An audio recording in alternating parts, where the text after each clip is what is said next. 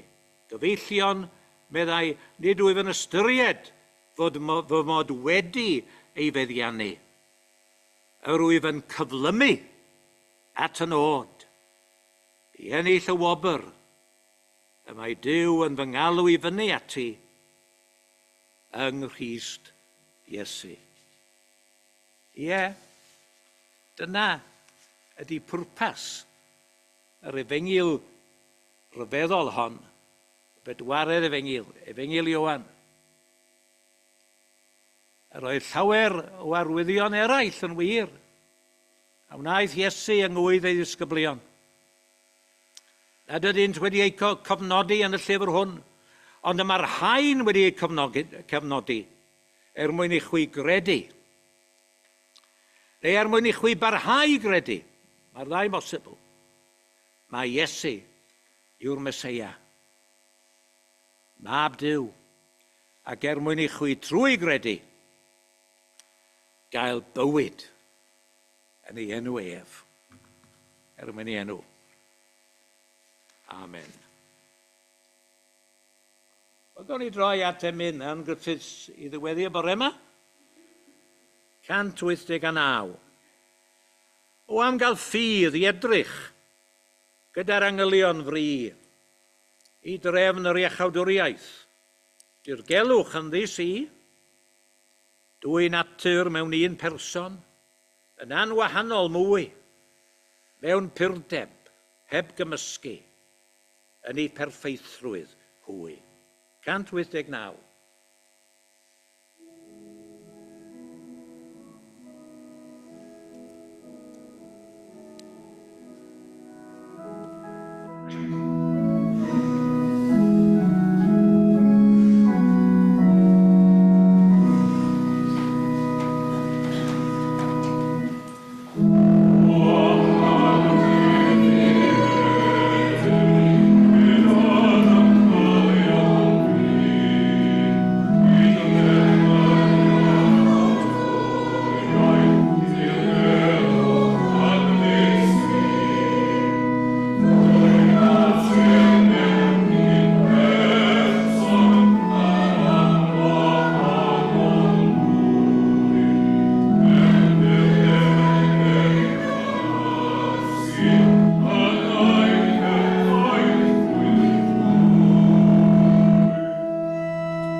Ydy ras ein harglwydd Iesu Grist, ac i gariad Duw ein tad, ac i gymdeithas yr ysbryd glân.